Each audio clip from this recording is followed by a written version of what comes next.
Hi friends, good morning, welcome to XMB. I hope आप सब अच्छे हैं and you are preparing well for examination. तो शुरू करते हैं आज का हमारा करंट अफेयर जो कि है 12th of November 2022। So before I begin I always remind you, revise. How do you revise? Revise by downloading the PDF and by downloading the BPDR, right? तो सबसे पहले हम शुरू करते हैं हमारे न्यूज से, वो है करेंसी मॉनिटरिंग लिस्ट, राइट? तो ये जो न्यूज है this is from the United states. मतलब यूएस का एक ना लिस्ट होता है जिसमें यूएस करेंसी को मॉनिटर करता है। अब ये क्यों करता है, इस चीज के थोड़े से बैकग्राउंड को आप समझो। देखो, दुनिया में जो ट्रेड होता है ना, कंट्री एक दूसरे के साथ करती है, ये मेजरली डोमिनेटेड बाय यूएसडी, मतलब यूएस डॉलर। ठीक है? तो देखो, जब यूएस डॉलर पे हो रहा है तो ये यूएस डॉलर किसका है? ये यूनाइटेड स्टेट्स या जिसको हम अमेरिका भी बोलते हैं उनका है। तो वो एक लिस्ट मेंटेन करती है। एंड ये लिस्ट क्यों मेंटेन करती है? क्योंकि फॉर एग्जाम्पल हम यहाँ पे आईएनआर को लेते हैं, ठीक है? तो अभी मोटे मोटे तौर पे एक आईएनआर मतलब एक यूएसडी का वैल्यू कितना है? 80 रुपीस 80 है। ठीक है? उस टर्म पे क्या है, मतलब रियली ओरिजिनल क्या है वो तो 80 रुपए के थोड़ा ऊपर नीचे होगा, बट हम एग्जाम्पल में 80 रुपए समझते हैं। अगर मैं इसको USD 1 के अगेंस्ट में $80 बताऊं, ठीक है? तो यूएस इस लिस्ट को क्यों मेंटेन करता है? अब आप एक चीज समझिए। ये जो 80 है, ये कैसे डिराइव होता है? ये मार्केट फोर्सेस डिराइव करता है, करेक्ट? Demand and supply. लेकिन यहाँ पे आरबीआई भी इंटरवेन करता है, राइट? अगर रुपी बहुत ज्यादा डिप्रिशिएट हो रहा है तो इसका मतलब यूएस डॉलर अप्रिशिएट हो रहा है। That is good for US economy. But अगर केस उल्टा हुआ, रुपीस अप्रिशिएट हुआ एंड यूएसडी डिप्रिशिएट हुआ, then that is not good for the US dollar, मतलब यूएस इकोनॉमी। तो इन दैट सेंस ये जो लिस्ट है ना, इसको अमेरिका इसीलिए करता है जस्ट टू चेक कि उनके करेंसी के साथ वो रेस्पेक्टिव कंट्री क्या कर रही है। एंड जैसे आरबीआई बता देता है कि, मतलब आरबीआई का फॉरेक्स रिजर्व अगर गया है, नीचे गया है, राइट? तो उस पे आरबीआई बताती है कि we have intervened in the foreign forex market. लेकिन एग्जैक्ट इंटरवेंशन क्या था ये आरबीआई भी नहीं बताता है। बट ठीक है, उतना ट्रांसपेरेंसी तो एक देश को मेंटेन करना ही चाहिए। सो वहां पे एक कंडीशन है। देखो, the country that have been removed from the list have met only one out of the three criteria. तो उनका कुछ थ्री क्राइटेरिया, देखो इसको मैंने जानबूझ के नहीं लिखा क्योंकि ये तीन क्राइटेरिया, एक क्राइटेरिया क्या है इतने डिटेल में हमको पढ़ना नहीं है, क्योंकि ये जो लिस्ट है ना ये यूएस का है। हाँ, उसके अलावा क्या इंपॉर्टेंट है वो तो मैं आपको बता रहा हूँ। सो ये वो है, मतलब आरबीआई का भी रिसेंट जो इंटरवेंशन हुआ है वो आरबीआई सब बता के किया है, right? It is out in the public domain. तो ऑब्वियस सी बात है, जब हमको पता है तो यूएस को भी पता होगा। सो वहां पे ये चीज जो मॉनिटरिंग लिस्ट पे था, इंडियन मतलब इंडियन आईएनआर रुपीस, उसको हटा दिया गया। एंड ऐसा नहीं कि सिर्फ इंडिया को हटाया गया है, इटली, मेक्सिको, थाईलैंड, वियतनाम को भी साथ में हटाया है। अभी कौन है, who which are the countries who are still part of this currency monitoring list? वो है China, Japan, Korea, Germany, Malaysia, Singapore and Taiwan. I hope ये आपको क्लियर हो गया है। अब बढ़ते हैं आगे हमारे नेक्स्ट न्यूज पे, वो है एग्रीकल्चर फेयर एंड एग्जीबिशन। तो अभी हमने कुछ दिन पहले तो देखा ही था कि मोरेना में ये इनॉग्रेट होने वाला है। तो इनॉग्रेट हो गया, किसने किया? एमपी के chief minister Shri Shivraj Singh Chouhan, along with the union ministry of agriculture and farmer welfare. ठीक है? ये 3 दिन का मेगा इवेंट है जहां पे 103 अमृत सरोवर को डेडिकेट किया गया, foundation stone laid of Sanjeevani clinic and ground breaking ceremony in the stadium. ठीक है? और 539 करोड़ का वाटर प्रोजेक्ट, मतलब irrigation and drinking water project को अनाउंस किया गया है, right? So this are the few things that you should know. Next, let's move forward. It's IFFI 53 present the first feature film in the Indian film history. ये बहुत important है because this is unique. ठीक है? एक तो इसमें only indigenous people है, मतलब कोई बाहर के देशों के लोग नहीं है। ठीक है? कोई फिरंगी लोग नहीं है, सिंपल सी बात है, ये सब हमारे देश के लोग हैं। तो ये एक हुआ। दूसरा ये हुआ, इसको जो डायरेक्ट कर रहा है उसका नाम आपको याद रखना है, प्रियनंदन। ठीक है? National award winning film maker Priyanandan. ये एक हो गया। तीसरा, the film has also the distinction of having a short complete in the tribal language of Irula. ठीक है? तो ये मिल गया आपको दो वर्ड जिसको याद रखना है, प्रियनंदन एंड एरोला। ये कहाँ पे प्रेजेंट किया जाएगा? This will be presented in the film festival of India, international film festival of India Goa, जो कि 20 नवंबर से शुरू होने जा रहा है। ठीक है, 104 मिनट का मूवी है। तो आपको इसमें से याद क्या करना है, ये डायरेक्ट किसने किया है, कौन से इस पे ये हुआ है, और ये कंप्लीटली लोकल लोगों पे लेके बनाया गया है। ठीक है, so let's move to the next news. अच्छा, इस पे हमको तो नाम को भी याद रखना है, राइट? ये तो मैं आपको बताया ही नहीं। ये नाम है, क्या है? धुरबानी कुर्व, कुर्वी, ये नाम है, राइट? ये नाम भी आपको याद रखना है। What is the name of the feature film?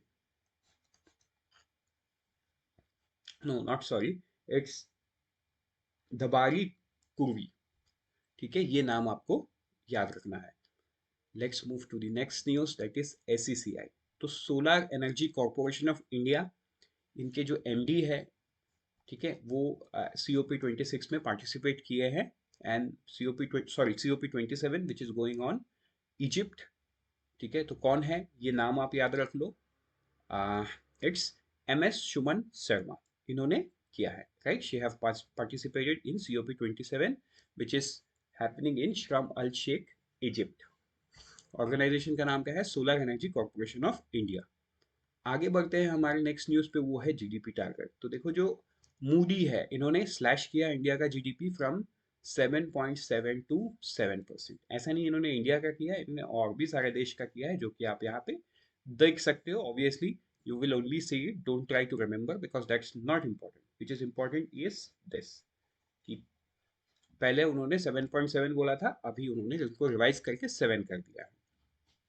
Let's move to the next news, direct tax collection. तो देखो, इसका मैंने स्क्रीनशॉट रखा, ये आपको याद नहीं रखना है, this is only sort of information, क्योंकि ये अप टू है 10/11/2022, तो ऐसा न्यूज आपको पूछता नहीं है usually, right? But what you have to remember from the descriptive point of view, क्योंकि कई सारे जो लोग देखते हैं वीडियो को, वो आरबीआई जैसे एग्जाम दे रहे हैं।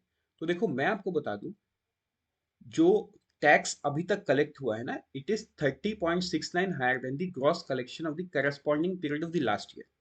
तो देखो, तुम ये लाइन कहीं भी अगर ऐसा कुछ आपको लिखना है कि India tax collection after 6 months was 30% higher than the previous month, ये लाइन आप लिख सकते हो, अप्रोक्सीमेटली 30%।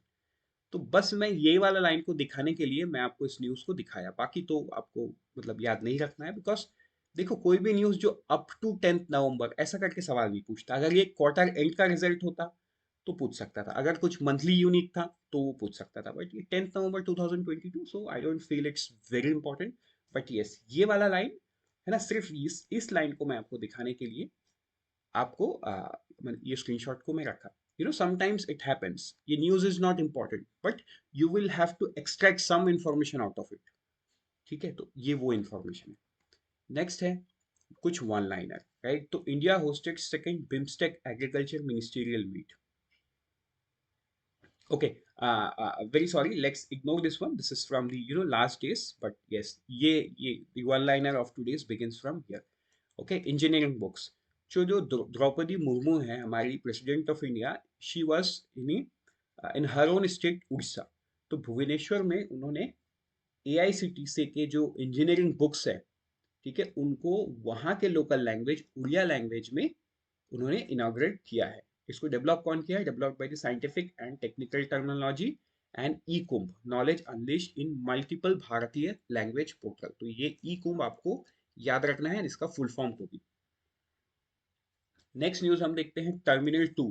तो देखो, बेंगलोर एयरपोर्ट, जिसको कैंपेगौड़ा इंटरनेशनल एयरपोर्ट बोला जाता है, उसमें टर्मिनल 2 को इनॉग्रेट हमारे प्राइम मिनिस्टर ने किया है, which is built around which is built at a cost of rupees 5,000 crore।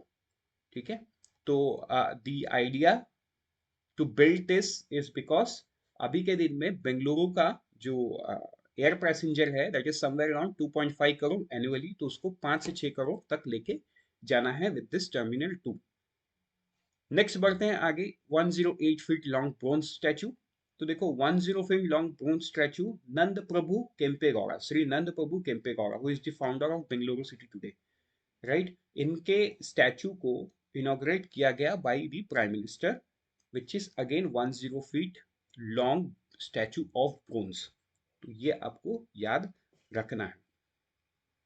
Next है, हम आगे बढ़ते हैं कुछ वन लाइनर पे। वो है PM flags of Vande Bharat express. तो देखो ये फिफ्थ वंदे भारत एक्सप्रेस है and this is the first one in the south India. तो इसलिए ये इंपॉर्टेंट है बिकॉज वंदे भारत एक्सप्रेस का ये आ सकता है बिकॉज एक तो ये आत्मनिर्भर भारत से भी कनेक्शन है, दूसरा ये है ना मॉडर्न रेलवे, तीसरा इस पे you can also see it as semi high speed rail because ये कुछ 180-200 की स्पीड तक का एकदम स्टेबिलिटी के साथ चलता है। Again this is indigenously built, तो ऑब्वियसली ऐसा ऐसा क्वेश्चन आ सकता है। सो इसको प्राइम मिनिस्टर मोदी ने फ्लैग ऑफ किया है from the Bengaluru station and this is the first train in south India.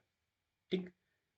Next है ईट राइट स्टेशन। अगर हम ईट राइट स्टेशन की बात करें तो भोपाल रेलवे स्टेशन, जिनको फसाई FSSAI, ठीक है, फूड रेगुलेटर, इन्होंने अवार्ड किया है 4 star eat right station category में।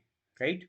तो ऐसे कौन से और भी अलग रेलवे स्टेशन है जिनके पास ये रेटिंग एंड ये उपाधि है? वो है Anand Vihar railway terminal Delhi, Chhatrapati Shivaji terminal Mumbai, Mumbai central railway station Mumbai, Vadodara railway station and which is in Gujarat, and Chandigarh railway station. ठीक है, तो ये सारे रेलवे स्टेशन के पास भी है। अभी रिकॉर्ड हाई, तो देखो आप, वो न्यूज तो मैंने यहाँ लिखा नहीं, जो यूएस का इन्फ्लेशन है that is easing off, right. And देखो यूएस का inflation when it eases off, right, तो वो उसका पॉजिटिव इफेक्ट डेवलपिंग नेशन पे दिखता है, डेवलप नेशन पे नहीं, राइट। तो वो दिखा the moment the data came, Sensex, right, it has touched the new life time high. Simple सी बात है, क्योंकि अभी उनको वहां का इन्वेस्टमेंट अट्रैक्टिव नहीं लगेगा, राइट। दी फेड मींस, फेड मतलब यूएस जो फेडरल रिजर्व है, वो आने वाले दिन में प्राइस को और शायद राइज ना करे या प्राइस गिराने लगे। सो जो एफपीआई वाले हैं, मतलब मैं तो ये कई बार आपको बताया हूँ, एफपीआई वाले कुछ 1 लाख 2 लाख नहीं लेके आते, they bring thousands of thousand crore. ठीक है, तो वो सब उठ के फिर कहाँ इंडियन मार्केट में आ गए। तो जिस वजह से सेंसेक्स क्या है, रिकॉर्ड हाई, अपने लाइफ टाइम हाई को टच किया है। The Indian index finished at new high of 61,795 point. ठीक है, और somewhere around 2% higher than its previous close. सोचो एक दिन में 1181 पॉइंट्स बढ़ना, obviously it's a very big deal. Then Nifty भी 322 पॉइंट ऊपर जाके 18,350 पे क्लोज हुआ है। अभी कितने पे क्लोज हुआ वो इंपॉर्टेंट नहीं है, इंपॉर्टेंट ये है इस न्यूज के एक्सट्रैक्ट को समझना। यूएस के इन्फ्लेशन ईज होना, दैट मीन्स ये कोरिलेशन बैठाना कि जो फेड है वो आने वाले दिन में शायद रेट हाइक ना करे। ठीक है, एंड उसी का एक्सट्रैक्शन एंड उसी का रिजल्ट ये है कि इंडियन जो मार्केट है, मतलब ऐसा नहीं है कि इंडिया में ही हुआ है ये प्रोबेबली अगर आप सब डेटा देखोगे ना, जितने भी एमर्जिंग इकोनॉमी है या डेवलपिंग इकोनॉमी है, ये उनके वहां पे भी हुआ है। अब सिंस मतलब इंडियन इकोनॉमी इज शाइनिंग। अब हम सर्विस बाउंड थे इतना दिन, सर्विस बाउंड में ही हमने टॉप 6 या टॉप 10 में आ गए। अब हम सर्विस से धीरे धीरे मैन्युफैक्चरिंग में शिफ्ट कर रहे हैं। अब शिफ्ट कहाँ तक होता है, this completely depends in future. ठीक है, सर्विस भी जब शुरू हुआ था तब भी लोगों को लगता था कि कहाँ तक जाएंगे ये तो समय बताएगा, but over a period of 20 years we are मतलब सर्विस पे हम क्या नहीं कर रहे, राइट। इंडिया को तो ये भी बोला जाता है कि back office capital of the world. तो मतलब ये ऑब्वियसली आईटी सर्विस नहीं हुआ, ये बीपीओ हुआ, but again you can correlate it, right. IT service नहीं होता तो ये बीपीओ भी सरवाइव नहीं करता। सो ये ऐसे आपको कोरिलेशन बिठाना है, जब भी ऐसे न्यूज को पढ़ो ना, you have to think multi dimensional, चीजों को वैसे सोचना है। तो अभी धीरे धीरे मैन्युफैक्चरिंग पे मूव कर रहा है, तो ऐसा हो सकता है, राइट, मैन्युफैक्चरिंग भी हम बहुत अच्छा करें, तो एफपीआई यही इससे पैसा इतना लेके आती है, right. With this let's move to the last few one liners, वो है आईआईपी डेटा। तो आईआईपी का जो डेटा है, देखो ये डेटा देता कौन है, एनएसओ देता है, जो एमओएसपीआई के अंडर में है, सेम ऑर्गेनाइजेशन जो इन्फ्लेशन का डेटा देती है मंथ ऑन मंथ। ठीक है, industrial activity growth 3.1% in September, but manufacturing it drag, manufacturing की बात करें वो थोड़ा पीछे आया है। ठीक है, let's meet tomorrow once again. Till then, unfold your potential with IXMB. All the best and prepare 50% faster with IXMB. लेकिन वो कैसे? By downloading the PDF, by downloading the BPDA. So मिलते हैं कल सुबह फिर।